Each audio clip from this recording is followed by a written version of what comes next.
మరోసారి ఆకర్ష అంట. కాంగ్రెస్లోకి జీహెచ్ఎంసీ పరిధిలో ఉన్నటువంటి 6 ఎమ్మెల్యేలు సీఎం రేవంత్ రెడ్డి విదేశీ పర్యటన తిరిగి రాగానే చేరికలు, బీజేపీతో బీఆర్ఎస్ నేతలు టచ్లోకి వెళ్లారన్న ప్రచారంతో అప్రమత్తం. కొందరు నాయకులకు కార్పొరేషన్ చైర్మన్ పదవులు ఇచ్చే అవకాశం. చలో ఇక కాంగ్రెస్ పార్టీలోకి మళ్ళీ షురు అయింది చేరికలు. ఇక ఏంటి, రేవంత్ రెడ్డి విదేశ పర్యటన నుంచి రాగానే ఇక చేరికలు కంటే నెక్స్ట్ ఆకర్ష్ మరొక్కసారి జీహెచ్ఎంసీ మీద కాంగ్రెస్ పార్టీ ఫోకస్ చేస్తోంది. ఆకర్షకు తెర లేపుతోంది. బీఆర్ఎస్ ముఖ్య నాయకులు బీజేపీతో టచ్లోకి వెళ్లారన్న వార్తల నేపథ్యంలో ఆపరేషన్ ఆకర్ష్కు సీఎం రేవంత్ రెడ్డి మరోసారి పదును పెట్టనున్నారా అంటే, జీహెచ్ఎంసీ పరిధిలో 1/2 మంది బీఆర్ఎస్ ఎమ్మెల్యేలు కాంగ్రెస్లో చేరేందుకు సిద్ధంగా ఉన్నారా?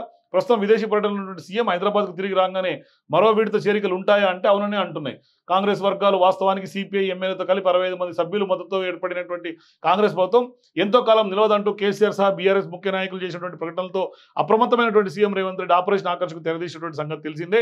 ఇందులో భాగంగానే దానం నాగేందర్ మొదలుకొని 10 మంది బీఆర్ఎస్ ఎమ్మెల్యేలు దశల వారీగా కాంగ్రెస్లో చేరారు.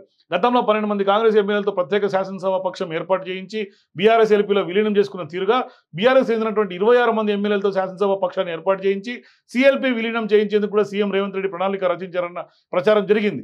సో బడ్జెట్ సమావేశాల ముందే ఈ ప్రక్రియను పూర్తి చేయాలనుకున్న సీఎం రేవంత్ రెడ్డి దిశగా బీఆర్ఎస్ ఎమ్మెల్యేలతో చర్చలు జరిపారు. కొంతమందితో ముఖాముఖి సమావేశమై హామీలు కూడా ఇచ్చారు. సో ఇప్పుడు కాంగ్రెస్కు ప్రాతినిధ్యం లేనటువంటి గ్రేటర్ హైదరాబాద్ శివారు నియోజకవర్గాలపై ప్రధానంగా దృష్టి పెట్టారు. ఈ క్రమంలోనే Serilingampally MLA Arekapudi Gandhi, Rajendranagar MLA Prakash Goud, Patancheru MLA ఇట్లా జాయిన్ అయ్యారు. నెక్స్ట్ బీఆర్ఎస్ ఉన్నటువంటి 6 జీహెచ్ఎంసీ పరిధిలో ఉన్నటువంటి ఎమ్మెల్యేలు కూడా ఇవాళ కాంగ్రెస్ పార్టీకి చేరబోతా ఉన్నారు.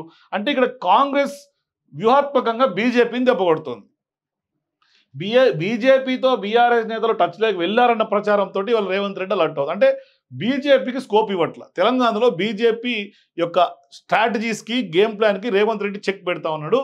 అందుకనే ఇవాళ పెద్ద ఎత్తున వాళ్ళందరినీ కూడా ఆకట్టుకునే ప్రయత్నం చేస్తున్నాడు. ఈటలను కూడా పెద్ద ఎత్తున లాక్కునే ప్రయత్నం జరుగుతుందనే ప్రచారం జరుగుతుంది. చూడాలి ఏం జరుగుతుందో.